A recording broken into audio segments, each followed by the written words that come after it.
after that part of his journey, he went back overseas and played in Poland, Russia, the Ukraine, Syria, and Uruguay. He retired in 2013, then began his coaching career in the NBA D-League, as it was called at that time.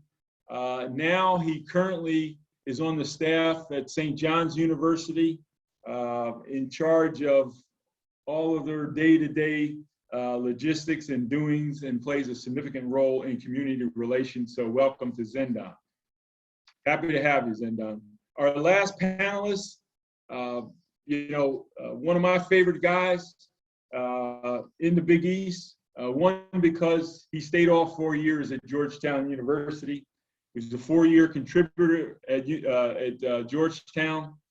Jagan Mosely, I would describe as the ultimate glue guy for a team. He was a very selfless player. He was a player that made what I'll call winning plays.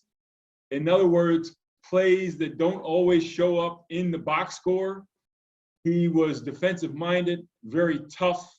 He was an all Big East academic player at Georgetown. Jagen Hales from St. Anthony's High School in Jersey City, the very famed St. Anthony's High School in Jersey City. And last season, he played overseas in Hungary. And I want to welcome Jagen to the panel as well. And on that note, welcome to all of you. And I am going to now turn it over and be quiet and turn it over to Tarik Turner. But welcome, guys. Thank you for being here. Thank you, Stu. Appreciate it. And excited to be back in, I believe, our 7th year of this important panel. Everyone on this panel, former players and the current student athletes. This is really a mission that was created by Val and Stu to kind of be an intro to all of the new guys in terms of what it's going to be like transitioning from high school to the Big East as a student athlete. And normally we do this in person, but because of the world, we're doing it virtual. But we're just going to talk, and we're gonna get a chance to get the perspectives from each of these 3 gentlemen that have been nice enough to join the panel. And there's no, at the end of the panel, I'm hoping that you guys have some questions.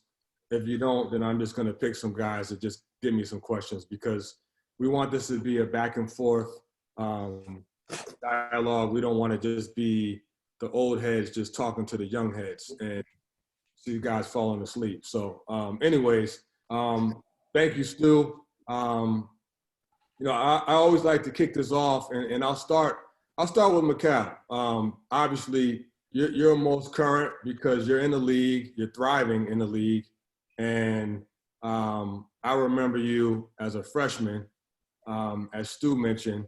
And I know you've gotten this question a lot, but your route coming from high school, maybe slightly under-recruited nationally, but a world of potential. You come into the Big East, and as a freshman, what were your expectations? What was that like for you coming in your first week or 2 on campus in terms of just being a student athlete and making that transition from high school to college? Yeah, so my first thing was, as a player, like, you try to go out there and try to, get minutes, so that's what I was thinking when I first came in. I tried to just play hard and, do everything, learn the whole offense and defense of Villanova basketball. But it didn't really work out that well. We had a really good team, and coach kind of brought up the idea about redshirting. So my whole mindset was to come in and try to play right away. But just knowing, like, who's on the team and maybe the minutes I might get, I kind of knew it was probably low. So knowing that I need to put on weight and get better as well. So redshirting was probably maybe the easiest thing to do, but once you're in it, it wasn't always the funnest. I remember, Coach Ash and whoever else was on the staff, I mean, they used to work you so hard, man. Your freshman year, redshirting, paying your dues, getting better, getting stronger. And you just turn that into kind of like a stepping stone for your next year where you were just ready to go right away. And we'll talk a little bit more about your experience going into the latter parts of your time at Villanova. But it's a great story to all the young guys that it may not come to you right away, but when your number's called, you got to be ready. And Mikal's a great example of that. Jagan, where are you? I don't see you. Right here. Okay, there you go. So talk a little bit about your experience. You came out of St. Anthony's High School, local kid from Jersey. I remember meeting you at this fundamentals event actually, and really impressed with your mindset, your understanding of just being a student athlete. I believe you wanted to be in business school at the time, and I believe you graduated with a degree in business. But what was it like for you transitioning from high school to college, coming from a highly touted program like St. Anthony's, and then going to Georgetown? It wasn't too tough for me, you know, because St. Anthony's, they like kind of, you know, breed guys to be ready for college. So I came in with no expectations. I just wanted to earn minutes, you know, much like Mikal. I came in with another recruit from JUCO, another point guard. But for me, I feel like I'm a positionless player. You know, I could play many positions. So I wasn't really sure what my role was to be, you know, coming in as a freshman. I just came in just to compete. Pretty talented roster, you know, LJP, Rodney Pryor, guys like that. So I was just coming in and do my job, and then, you know, I ended up winning the starting job probably like a week before the first game. So like I said, like Stu Jackson said, I was just trying to be selfless, trying to be a good teammate, you know, just trying to earn my rep. Z and I, as you guys know, we came in together, so this is like my brother. We got a lot of history. Of the three guys on this panel, Z probably was the most highly touted coming out of high school. McDonald's All-American. He was a top 5, top 10 consensus high school player in the country. Could do it all. Local guy from New York. Z, what was it like for you coming out of high school, going to your local school at St. John's, and immediately being a starter from day one? You know, to echo what Mr. Mosley and Mr. Mikal have already said, for me, being a local guy, it's a lot of pressure, right? Because everybody knows who you are. You can't hide. Along with coming in with the big recruiting process, as well as yourself and another guy we all know is Felipe Lopez. It was a big deal. So just trying to find your niche, along with finding, you know, your way around school, first and foremost, right? Finding your niche and picking something that you're good at, because I don't want to be long-winded. When you're in high school, everybody has the basketball, right? If you're good. Mr. Mosley and Mr. You guys can attest to this. Once you go up a level, they start to take the basketball away from you, okay, if that makes sense. And going to college from high school, you know, averaging whatever we was averaging, you guys can attest to that, 40, 30. They take the basketball away from you and put it in Felipe's hands, put it in your hands, Tarik, and now you have to find your niche, right? So what I picked was rebounding, and it worked out for me, being the first year. And you know, Brian Mahoney, who had us, kind of taught me the game. And you pick something that you're good at and let it grow from there. Let your game grow from there. But a lot of pressure. This is another question for all three of you guys, and feel free to just jump in whenever you want to speak. But what would you say were the biggest differences or transitions for you guys going from high school to college? And that could be off the court too, because I want to talk about that as a student, not just the on the court. But what were some of the biggest differences for all three of you guys from high school to college, either on the court or off the court, you know, as student athletes? I'll definitely say just management, with doing homework and doing all types of work, and also being up every morning, lifting, and then having practice. like you never go through that. I don't know what people's high schools are, but high school kids just wake up, go to school, and then have practice, and that's it. Like waking up every morning early, then going to class and going to like study hall and tutor and all that stuff. That was definitely probably the biggest thing for me that I had to adjust to and have time where I gotta do my work and not wait to the end. So that's probably the toughest thing for me was just all the classwork and the time management. To echo Mikal, he's correct. Time management. That says who you are as a person, your character, professionalism. Once you start going up the ladder, like I spoke about before, from high school, you can do whatever you want. You wake up, eat your cereal, and you go play, and that's it. And then you go home. Now you start to prioritize your time, lifting weights, tutorism, going to class, being on time, being representable for yourself. You're representing the school. You're representing your own brand. It's a lot. So yeah, time management is big when you transition. Yeah, I would say the same. Time management, balancing priorities. Some days you will leave your dorm room at 9 a.m., not get back to like 9 p.m. So like in high school, it wasn't really like that. But, just like the both of them said, just time management, balancing priorities, figuring out what's important. Yeah, I would echo that. One of the things I remember as a freshman, you have gaps in the day where you don't have anything to do. And in college, that was new to me because in high school, like these guys said, your day typically starts at 8:30, goes to like 3, and you have practice. I'm sure as you guys are recognizing, in college, it's a little different. You may have a class at 8 o'clock, then you may have a gap from 9 to 12, and then have another class at 1, and then practice. So I guess for me, one of the things that I had to figure out, I probably didn't get it down until my sophomore year, was figuring out how to make my day efficient, because when you have dead time, whether you're getting a rest, you're getting nap, you're getting training table, you're getting a meal, you're getting study hall, that was different for me. And I remember, you kind of get caught up in the whole excitement of being a college basketball player that it's easy to get distracted with everything else going on in the world, especially now with the addition of social media. So, and then on the court, for me, I don't know if you guys can speak to this. On the court, the game's much faster in college, and guys are much stronger. Some of the stuff you guys already know. But as Z said a little earlier, everyone in high school was the man. In college, you still may be the man, but everyone else on your team was the man too. So it's a lot more competitive. The strength and conditioning was a little bit of a adjustment for me.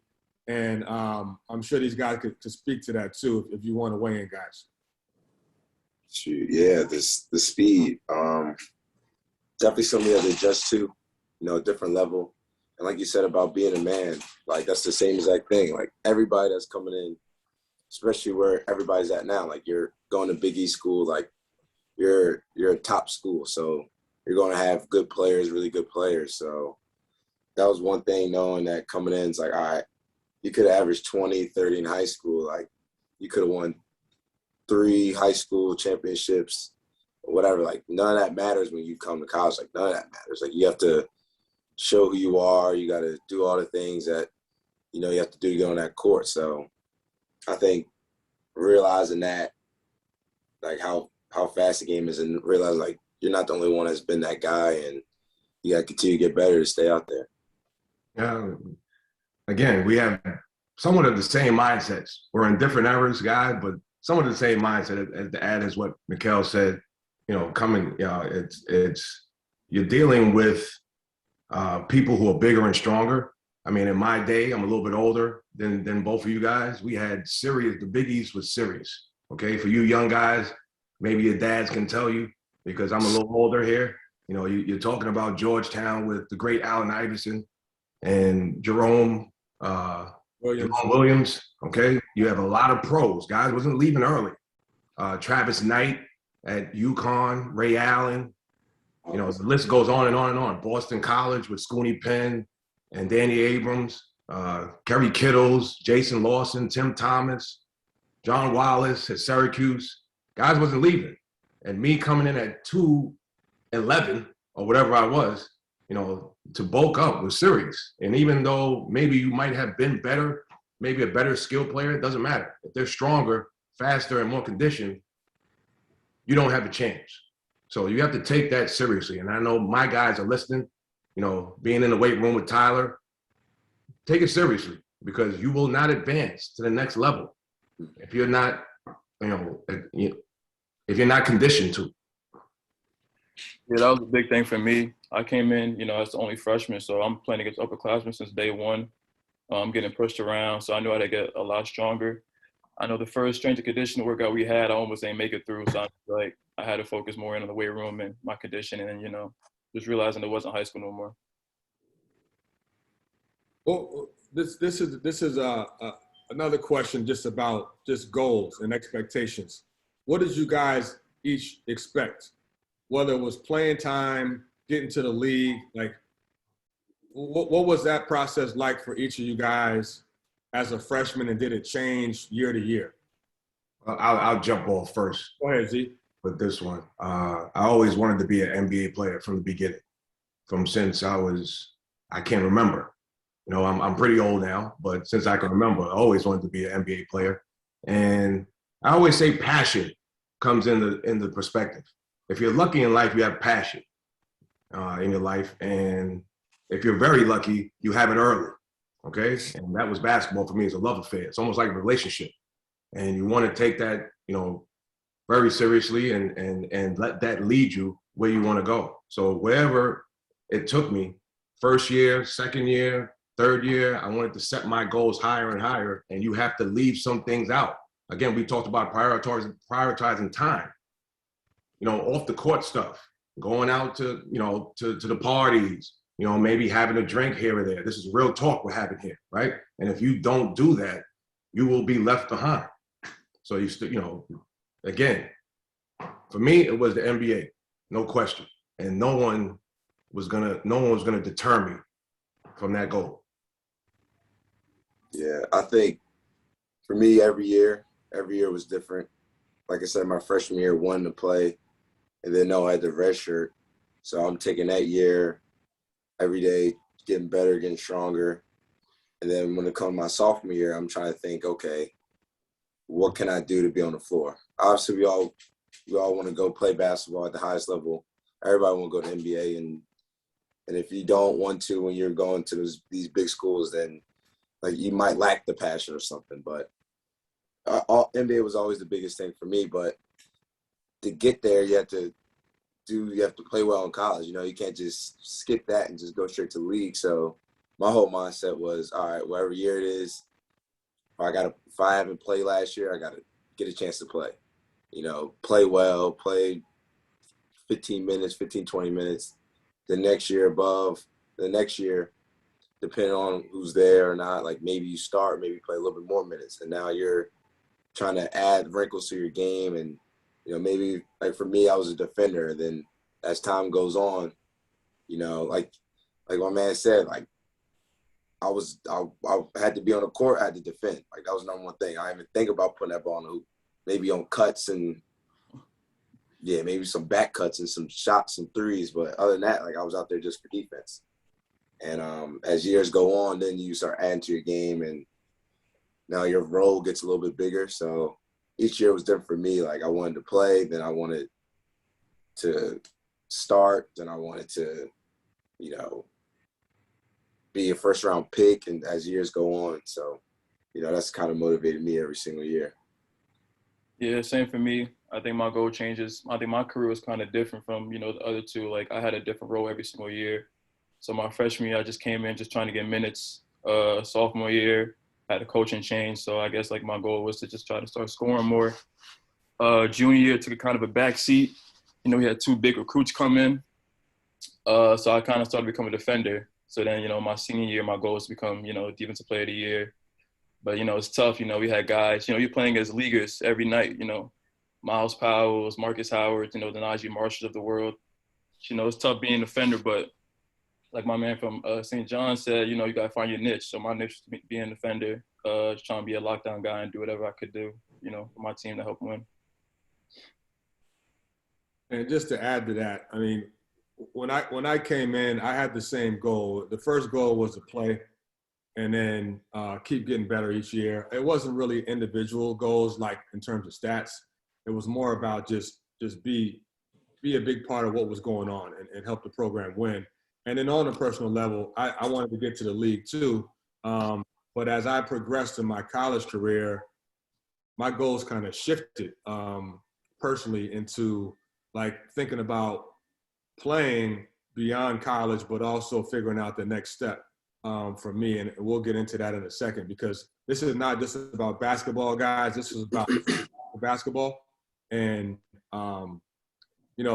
this is just a segue to the next chapter of your life. And I know guys usually used to hate hearing that. I used to hate hearing that, basketball is a window to the next step, and no one wants to hear about the next step. But I think it's our responsibility, everyone on this panel, to talk about using basketball to open up doors for your next chapter of your life. I hope all you guys keep playing forever, but realistically, it's probably not going to happen. So how about playing in the Big East? What was that like for you guys? Any memories that stand out playing at the Garden, specifically the Mecca, and what that has meant to you guys looking back, whether it was the Big East tournament or playing, in the Garden itself? If you guys want to just share some thoughts and reflections on that. Ain't no better than that Garden. Ain't no better than that Big East tournament, man. That's probably by far the best tournament, even over the NCAA tournament. That Big East tournament, just something with that energy in there. You got fans from each school, then you got the other fans who live in New York and just want to go to a basketball game and root for anybody. So I think that Big East tournament for me is definitely my favorite thing, and I like that over a lot of other tournaments. Yeah. To walk, there's only so many people that's walked out of that tunnel. Okay, you're talking about Michael Jackson, maybe Elvis Presley, Bruce Springsteen, and you're going to be one of them, fellas. Okay, so understand that it's not L.A., but it's the East Coast L.A. Okay, so seeing it from that perspective, I actually performed for people. I see it as a performance, along with the Big East tournament. You don't know who's going to be in those seats when you walk out. It may be Chris Rock, it may be Jay-Z, it may be Beyonce. You're performing for the news capital of the United States in the most historic arena. So cherish it, because it goes by fast. Yeah, real fast. There's nothing like it. Like, I was sitting in y'all seats, freshman fundamentals, and the panelists said the same thing. But until you're there, there's nothing like it. My biggest memory is when Coach Pat was hired, and it was his first game back in the Garden, and we're playing against Chris Mullins, St. John's. The Georgetown St. John's rivalry goes way back, and just be part of that history in the Garden. I wasn't going to say nothing to you, but you're all right for me right now. I wasn't going to say nothing, but no. Man, it's nothing like it. There's nothing else you can really say about it. It's nothing like playing in the Garden.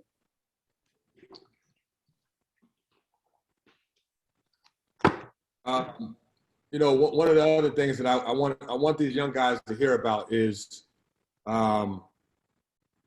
just dealing with the pressure, dealing with the expectations, whether it's coming internally from your coach, from your team, from your family, balancing that out, being able to keep a level head. I know this stuff is difficult on top of social media.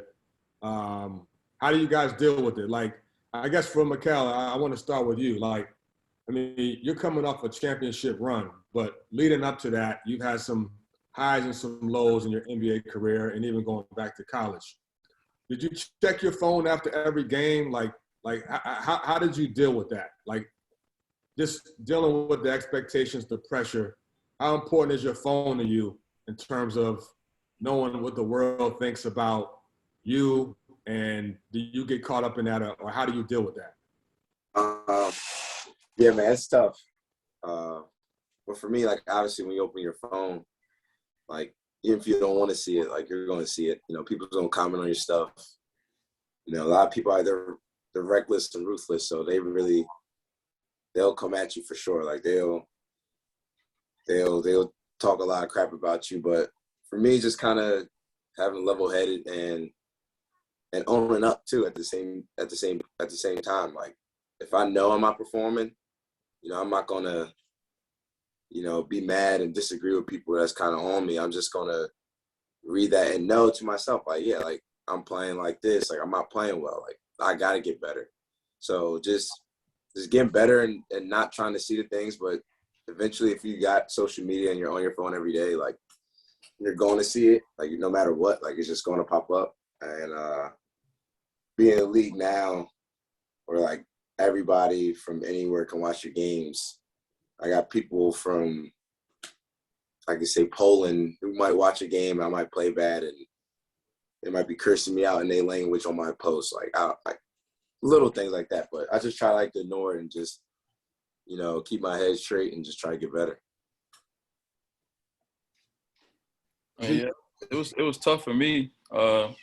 You know, it got bad for me. At one point, I was just, you know, searching your name on Twitter. You know, I got a unique name, so I searched my name on Twitter, and I see all the tweets about me after a bad game, and I kind of got, you know, addicted to looking myself up at one point.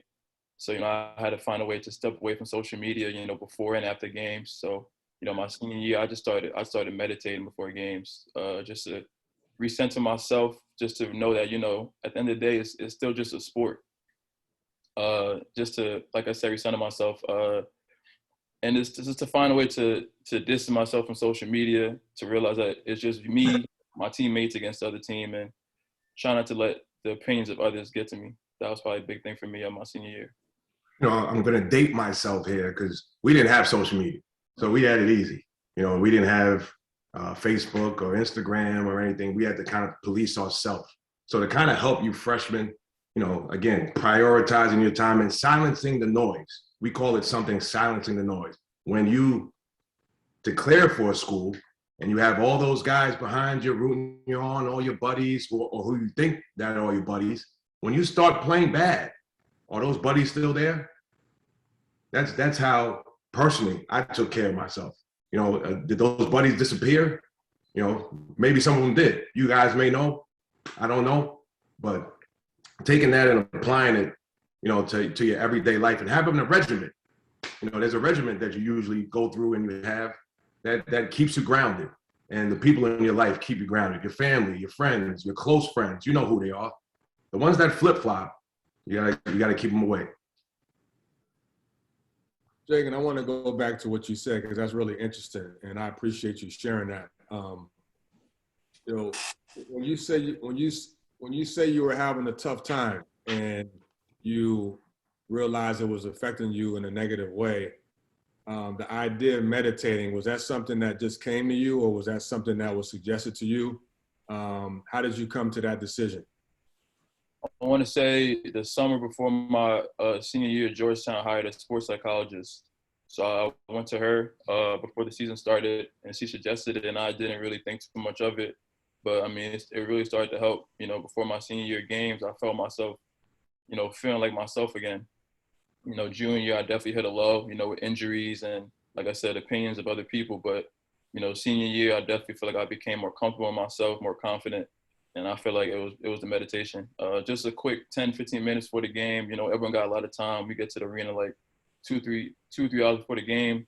You know, take 10, 15 minutes just to recenter yourself and just to, you know, think about what your goals are for the game, for the future, to realize why you're doing what you're doing. And like I said, just recenter yourself.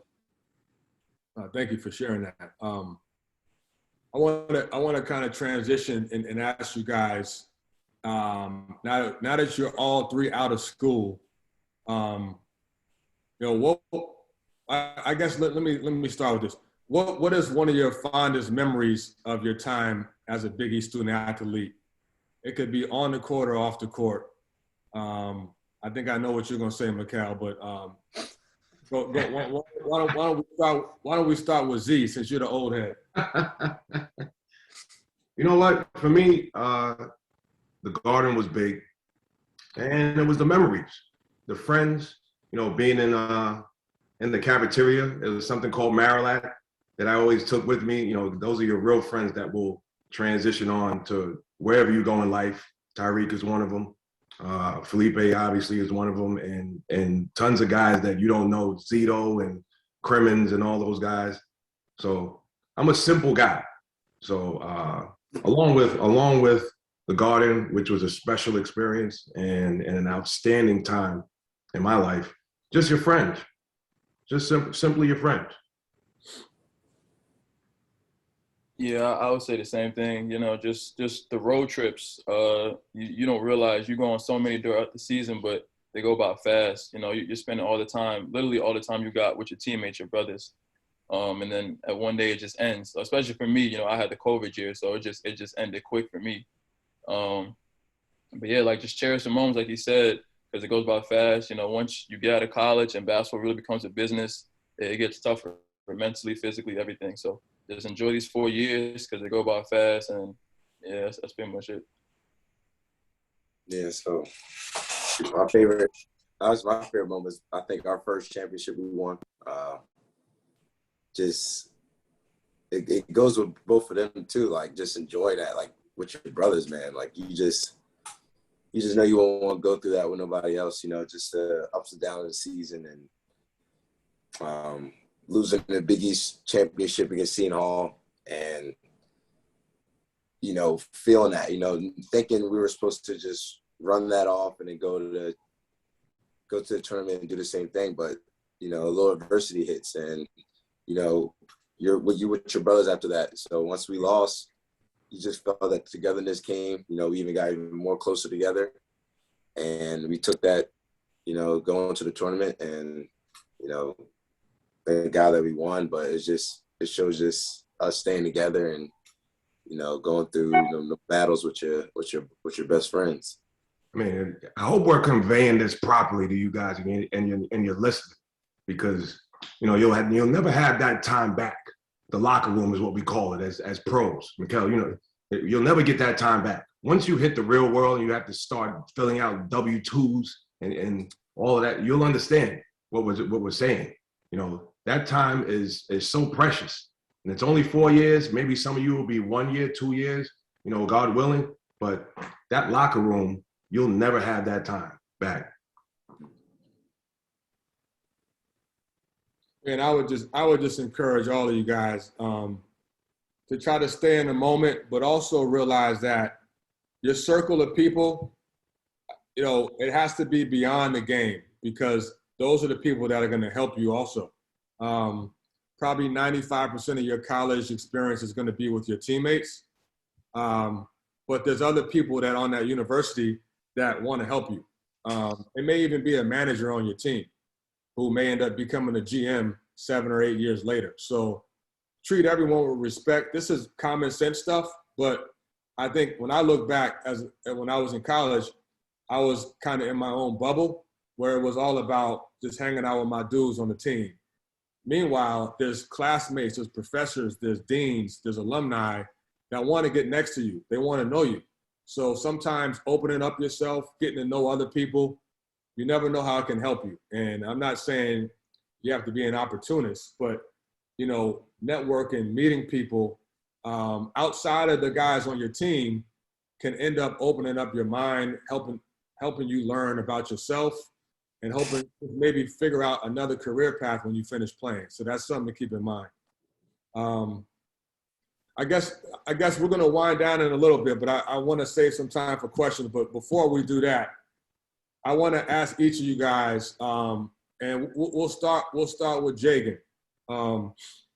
Finishing at Georgetown with the stellar career that you had as a 4-year guy, how did you figure out what was next for you, and maybe just talk about that transition for you from Georgetown to what you're doing now? Yeah, I mean, my parents were telling me, since I was a senior in high school, just to use basketball and not let basketball use you. So I think I did a great job, getting my finance degree from Georgetown. So when I am done with basketball, I got something to fall back on.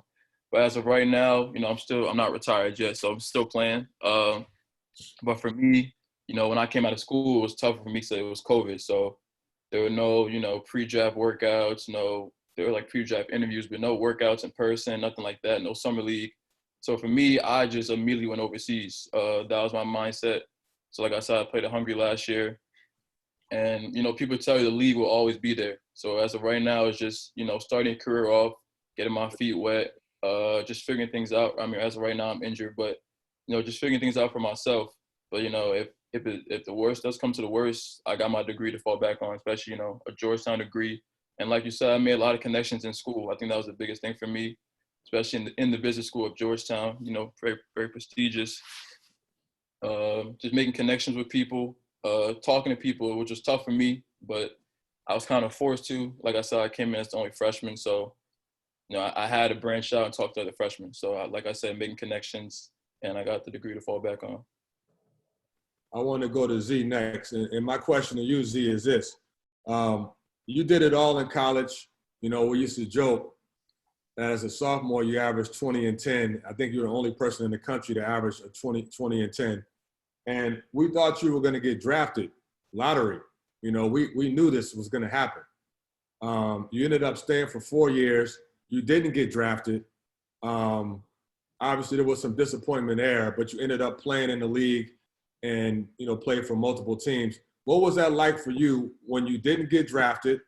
And how did you get your head around the fact that, all right, let me just move on and focus on the next thing and just try to find a career? Earlier in the conversation, we talked about what did you want to be when you grew up? And I never let that waver, Tarik. That's a great question. My goal was to be in the NBA. And I tell you that I had the wrong dream, to be honest. The dream should have been, I want to be a 10-year all-star in the NBA, because then the workload would have went from here to here, right? So when I didn't get drafted, it was a disappointment, but you reset. Just like, from high school, you go to college, you reset. You're not the man anymore. And from there, you go overseas or you go to NBA, you reset, right? Get your mind right. And now you have to go out and get a job. So that's what I did. Went overseas, got my body right, got my habits right, cut a lot of people out, like we also talked about earlier in this conversation, silencing the noise, have your focus. Came back and got into a mini camp, for those who do remember, a Darius Miles, Quentin Richardson, Lamar Odom, Keon Doolin. I was on that team when they were doing this and, throwing lobs. You never saw me because I didn't play. I was on injured reserve the whole year, but I was in the NBA and I was happy. And I knew from then on, I had to make a team every year. So the little 7, 8 years, I call it 8 years. On Wikipedia, it says 6, but the pension says 8. Okay. So, right. So the 8 years that I spent in the NBA that are cherished for me and remarkable, because I've had many memories. I've had to make all those teams because I never got drafted. So that's what that experience was like, Tarik. Is incredible question. Mikal, I'm gonna let you speak on it, but these guys want to hear about the draft process. I mean, you were a first-round pick, lottery pick.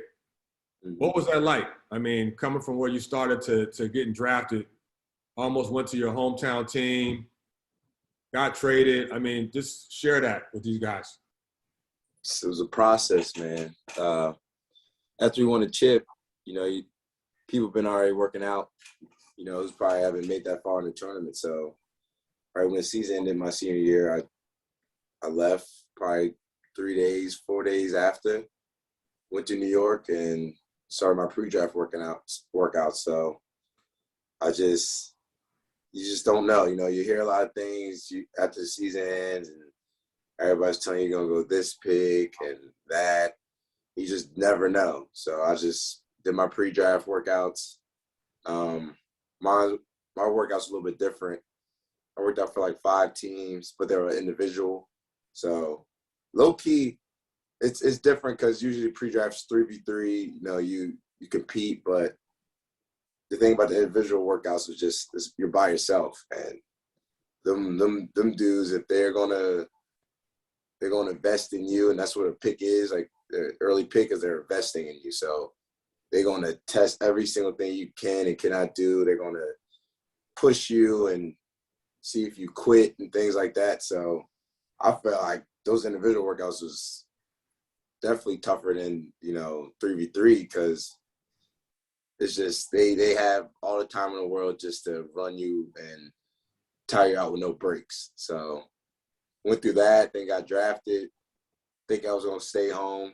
I went to college back home, high school. And then a couple minutes right after I got picked, I got traded to Phoenix, a team that I never talked to during my process.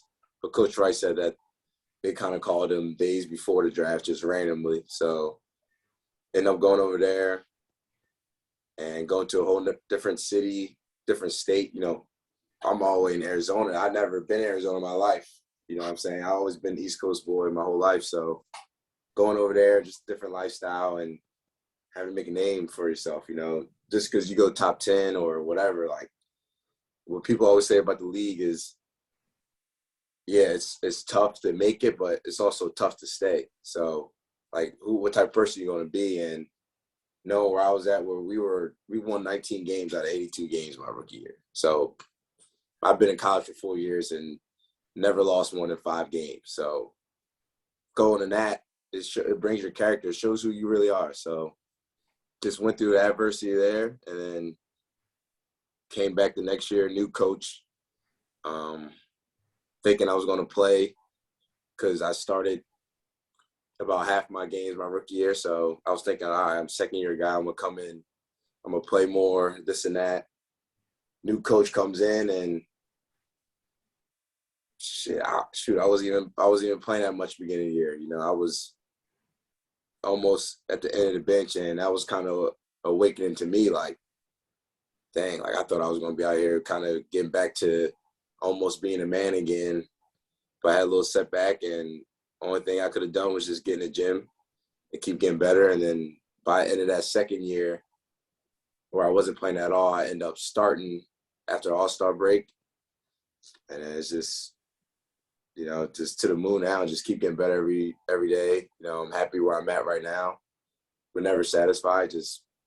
I think the easiest thing that people would talk about is just getting better, man. I think it's not that hard. It's not that hard to get better. You just got to put the work in, and you gotta let it grind. People think it's rocket science how people's numbers or whatever could get better every year. You just got to work, man. You just got to work and enjoy the grind and enjoy the love of the game. And, I'm in a great position right now. I just got to keep going up. We got a few minutes left. Can we get a couple questions before we end the session? We got like 40, 45 guys here, so I'm hoping that at least a couple questions from someone. Yeah, I got a question. Can you guys hear me? Yeah. Yeah. Okay. So you guys talked about goals. What would you work on like during the off season when you're in between goals? Shoot, just everything you need. You probably know once you go through it this year and what you got to work on and what your role probably going to be, but also knowing your role and also expanding. There's nothing wrong with expanding your game, even if you know that you might not use it as much, but just go out there in the summers and enjoy it. Like, have fun with it. You're going to work out. You're going to work on your craft, get your shot better, handle better, but also, especially young, like, play. Like, just our biggest thing at Nova, we did a lot of open gyms in the off season. So you just play, you feel comfortable, and once you play 5-on-5 a lot, your game just tends to get better, and you just tend to get more confident. So I think just work on everything, but knowing also what your role is going to be that year coming in. But just always getting better and just working on everything. Yeah, to add to what Mikal is saying, once you go through the year, you'll know what you need to work on. Whoever I'm speaking to, I don't know who asked the question, but you'll know what you need to work on, as well as just expanding your whole game and staying in the laboratory is what we like to call it, which is the gym. You only get better during the summer. So you'll know what you need to work on. Yeah, and aside from knowing what you need to work on, also be comfortable asking your coaches what you need to work on. Because like Mikal said, knowing your role. So like the coach gonna know your role more than you know your role. So making sure you know your role, asking questions, and just because at the end of the day, coach is gonna determine how much you play. So like I said, knowing your role and then working on what you need to work on.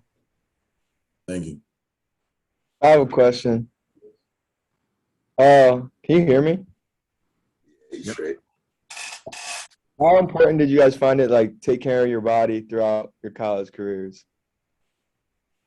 Yeah, that's a big thing. And that's the whole thing with time management, man. Like, you gotta, as tired as you are, you just want to get back, finally get back to your dorm room after practice being at 3:30 or whatever, and it's 6 o'clock, and like, dang, I didn't even touch my room yet. You just gotta work. You gotta stay after, get in the cold tubs, and I think there's even more better resources than when I was there. Just like the recovery boots and stretching, everything, like all that stuff matters. Like all that matters. You can't be out there doing what you want to do if your body starts breaking down. You can't. You already know how it is when you work out in the summer and say you did all legs and you can't feel your legs. Like, you're not going to move the same. You're not going to be able to drive this guy. Maybe if you did all upper body one day, like, you're not going to feel the shot the same. So you don't want that to be a reason why you're not playing your game. Like, you want to know every time you're out on that court, at whatever game, like, you're at your 100% you. It's not because your body's hurting or you're not taking care of yourself. So that's definitely a big key. And that's even to this day now.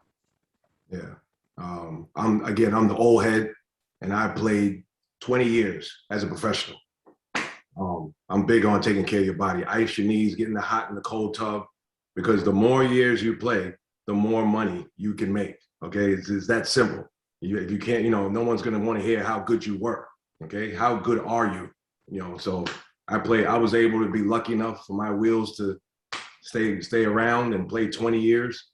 I want you guys to do the same. This is your money makers, so you got to take care of it. Yeah, that was a big thing for me coming into college, just learning how to take care of my body. The way the Biggie schedule works, you got games, Wednesday and Saturday. So it's a game Wednesday, practice Thursday, Friday, game Saturday. May have an off day on Sunday, but you may have 2 away games, so you got to also account for travel time. So it's not a lot of time to take care of your body. So biggest thing I had to learn was not to wait until you're hurt to start, getting ice and stuff, but to, be proactive. Like I said, cold plunge, hot tub, everything you need. You'll start knowing what you need the longer you play, especially in college. So just listening to your body, but also being proactive. I got a question. So all y'all mindset was focused on making it to the league in college. So I just want to know how y'all balance, like, being in school and the schoolwork.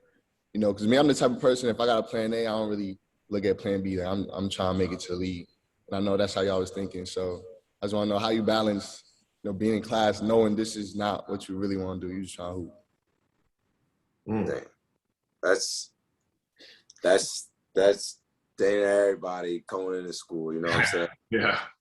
That's everybody's whole thing. It's like, and it's tough. Like, obviously, as you get older, like, you need the plan after, but that's the toughest thing you got to worry about, man. Like, you want to, like, you're going to school, because for basketball, you want to play right away. But, I just think just doing all the things in class, like doing that first and know what we have to do, but also obviously putting in the time where what you really, really love and really want to cherish and do for, X amount of years. But I just think you just gotta find that balance. And like we said, like, you're gonna know. Like, we can't tell you how to approach this. You have to go through it. It's like some things you just got to go through to learn, and we can't tell you the answers to that. You just got to go through that with the schoolwork and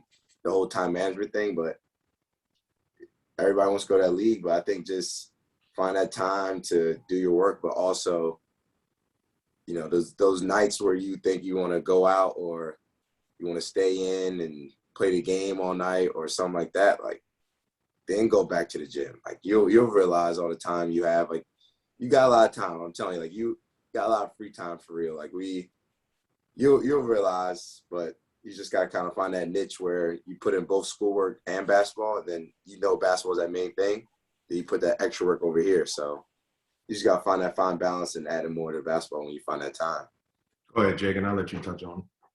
I mean, it was tough for me. I went to Georgetown, so schoolwork was pretty tough, especially coming from the school I came from, a high school. But I mean, the main thing for me is you gotta do well in school to play. Like the worst thing you want to do is fall out of line in school, and then you can't play, you can't practice, you're missing days, you gotta catch up. So the best thing you could do is to stay on top of your school, even if you're not a straight A student.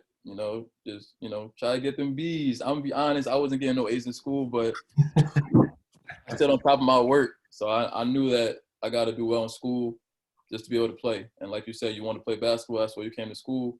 But, school comes first, and everyone knows that it's tough, but that's just how the world is.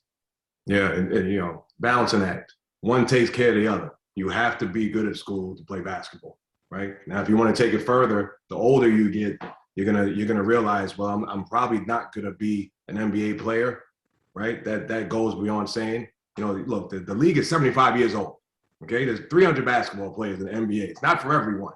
Okay, so the longer you go, when you get a sophomore, junior, you'll know. Look, I'm probably not. Let me put my effort here, into a different realm, so I can be a doctor, or I can go have another avenue or another option. I got a question too. How important would you say focusing on being in the moment and not like worrying about the future is, like in college? That's big. I mean, like then we all touched on it. Like I said, the 4 years go by fast. And it's tough these days with social media. You might see guys that you went to high school with, or guys that are in your class that may be doing well, at other schools. But like, I mean, you're already at the school you're at right now, so it's all about just focusing on the guys that you're with right now. The coaches, trusting your coaches, trusting everyone around you, and just, I don't know, just find a way to appreciate every day you got, because it can be taken away fast. The sport of basketball can be taken away pretty fast, but I don't know, just appreciating every day you got, because there's a lot of people that want to be in your shoes. There's a lot of people that want to be playing D1 basketball at Marquette. So, just enjoying, every single day, because the 4 years do go by fast. Or, if you're, blessed enough to, get out of school early, go to the league, it's going to go by even faster. So That's a thing I want to touch on as well. Staying in the moment was easy for me, because we all have friends who didn't make it to D1 college basketball, right? And I'm 7 feet, so I can't hide. And there's another 7-footer who works in a tent shop. You don't want to be that guy, okay? So the friends that you had that never made it and are living through you, that will have your mindset focused. Trust me, because they'll tell you about going to 9-to-5 jobs, working for people, having to get up early at 6 a.m. to, working up at Office Max when you're getting up to play basketball. Basketball is precious. You have to understand the opportunity you have, whether it be Providence, St. John's, Georgetown. You're going to play in the Garden on TV. Okay, this is what you dream of. So the focus should never waver. I don't care who you are. All right, you understand that, because the people who are not in your shoes, they want to be there. So keep that in mind, please. Yeah, and I think everybody's path is different, man. Like, I'm blessed that it took me 4 years, but like I'm on a team with Devin Booker, and we was the same class in high school. He's one and done, Kentucky, and great for him and stuff. But everybody's path different. Like, I'm here, I'm at the same spot he's in, both starting on the same team. Just his path was a little bit different, and everybody's path gonna be different. People gonna go overseas and come to the league. People gonna get undrafted. People's gonna go first round, second round. It's just, and I think just the everyday, you just kind of just stay locked in every single day. Don't worry about the future as much. Just try to be the best person you can be every single day. Like, just dominate the day. That was the biggest thing I took away in college, was dominate the day, and I had that written up on my wall. And it took me really kind of like to my senior year where I had to realize that. You know, I really didn't have nobody to really tell me that, you know, until it was kind of late. But if that's my advice for you, is just to dominate the day, and take every single day. You know, don't take it for granted, and try to be the best person. And that's on and off the court. You know what I'm saying? That's when you see people, greet them. You know, you don't got to go out your way and talk to them for 20 minutes. But I'm telling you, a simple hi, a simple how you doing is big time for when you see other people. You know, you're big time athletes at big time schools. Like a lot of people want to be you. They want to be your friend or, you know, say something to you. So if you just go on day by day, you just say hi to somebody, I'm telling you, probably make their day. And, you know, you might not know what happens to you for the future. They might get you a job when you're 40 and you got nothing. So just take everything day by day and dominate the day.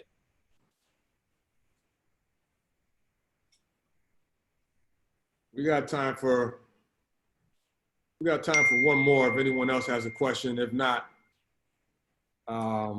we can wrap. But anyone else have anything else on their mind? Anything else? Well, I think this is a great way to end. I mean, you guys have been great. Thank you, everybody. Mikal, Jagan, Z, Stu. You know, this is not about us. It's about you guys. So, you know, we want you guys to use this as resources, even beyond this panel.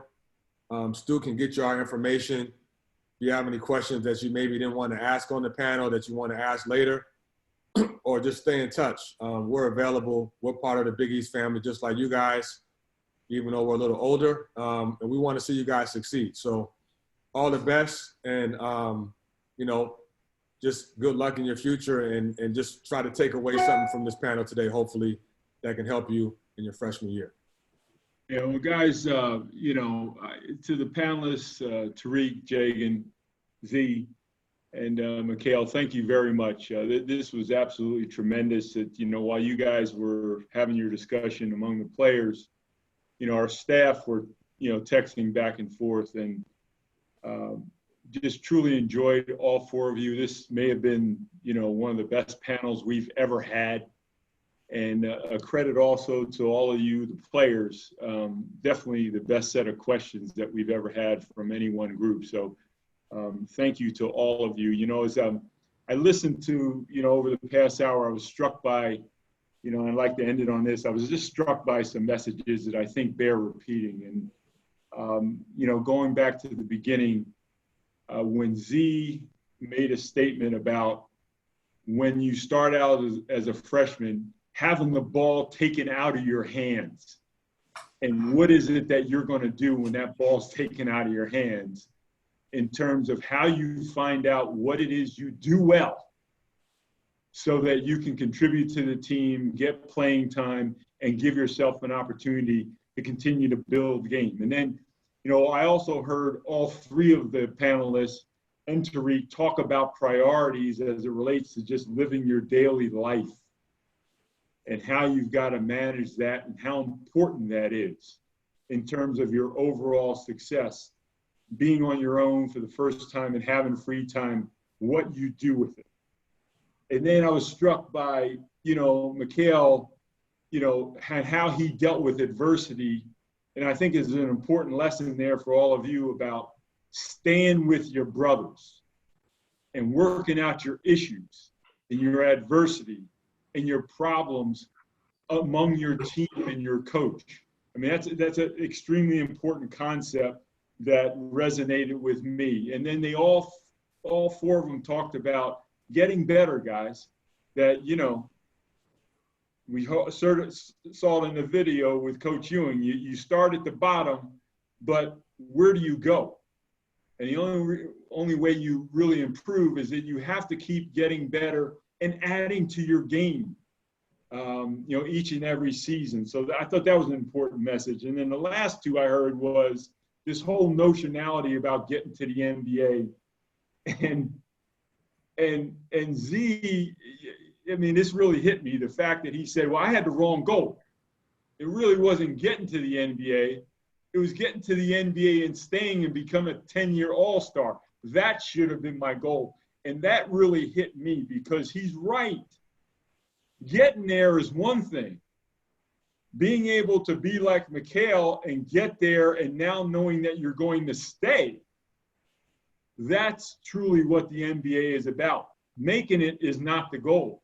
So that changes your mindset in terms of what you work on. And then the last thing I would leave you with may have been one of the most profound things that I heard the whole hour. And it was Jagan talking about how to deal with mental health and how he dealt with social media, and he found a new tool, you know, albeit late in his career, about meditating and taking like a social media break and finding a way to deal with himself, center himself so that he can better perform. That was good stuff. So I think, you know, in summary, those are just some lessons that I heard that I thought really warranted sort of repeating. I thank all of you as the panelists.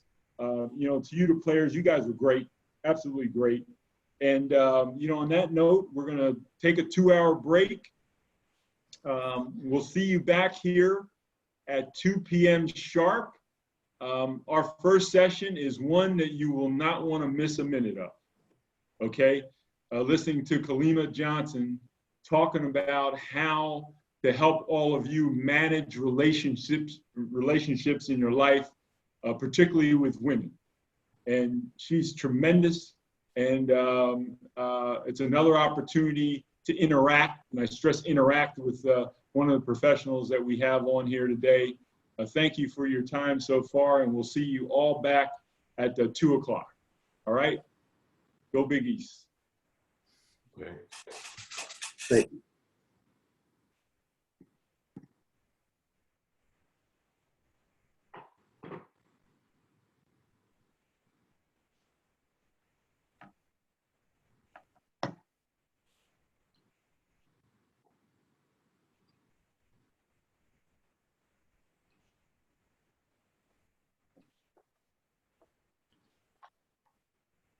I think everyone's just logging off here.